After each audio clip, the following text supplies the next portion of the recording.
Chapter 12. 6 days before the Passover, Jesus came to Bethany, where Lazarus was, the one Jesus had raised from the dead.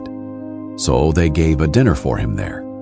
Martha was serving them, and Lazarus was one of those reclining at the table with him. Then Mary took a pound of perfume, pure and expensive nard, anointed Jesus' feet, and wiped his feet with her hair. So the house was filled with the fragrance of the perfume. Then one of his disciples, Judas Iscariot, who was about to betray him, said, "Why wasn't this perfume sold for 300 denarii and given to the poor?" He didn't say this because he cared about the poor, but because he was a thief. He was in charge of the money bag and would steal part of what was put in it. Jesus answered, "Leave her alone. She has kept it for the day of my burial. For you always have the poor with you, but you do not always have me." Then a large crowd of the Jews learned he was there.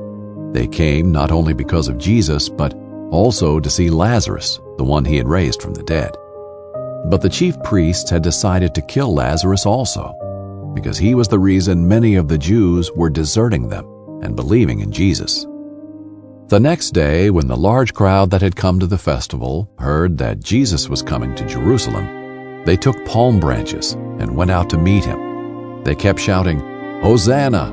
Blessed is he who comes in the name of the Lord, the King of Israel."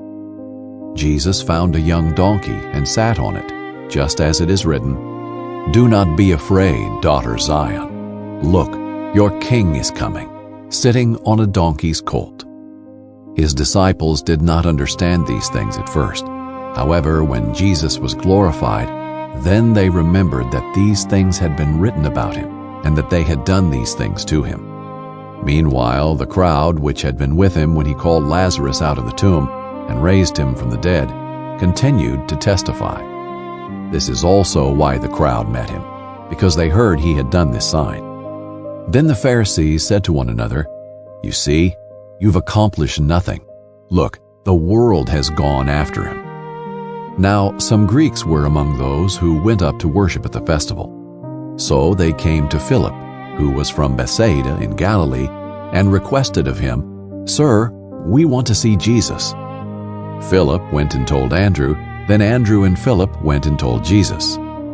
Jesus replied to them, "The hour has come for the Son of Man to be glorified. Truly I tell you, unless a grain of wheat falls to the ground and dies, it remains by itself. But if it dies, it produces much fruit.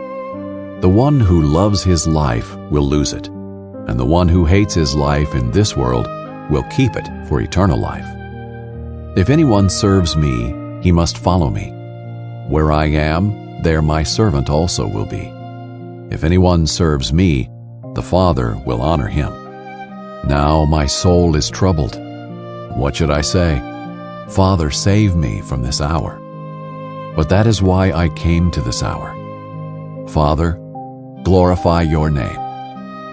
Then a voice came from heaven, "I have glorified it, and I will glorify it again."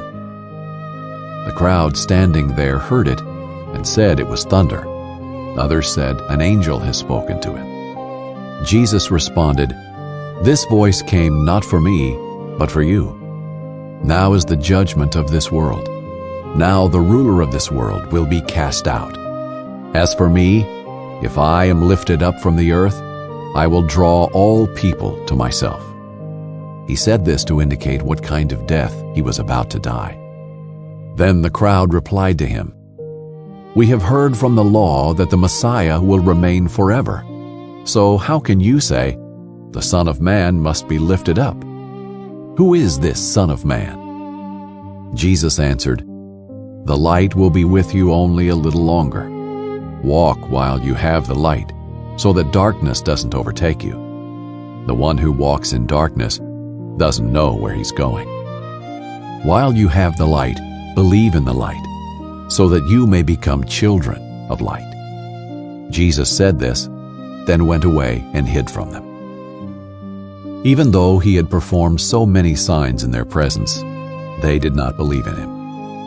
This was to fulfill the word of Isaiah the prophet, who said, "Lord, who has believed our message?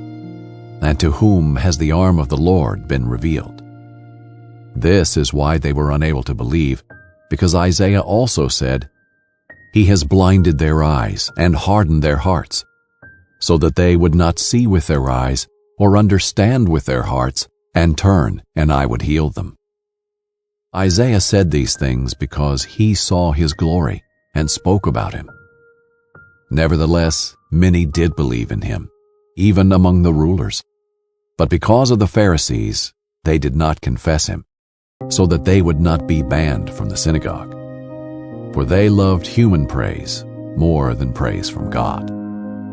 Jesus cried out, "The one who believes in me believes not in me, but in him who sent me.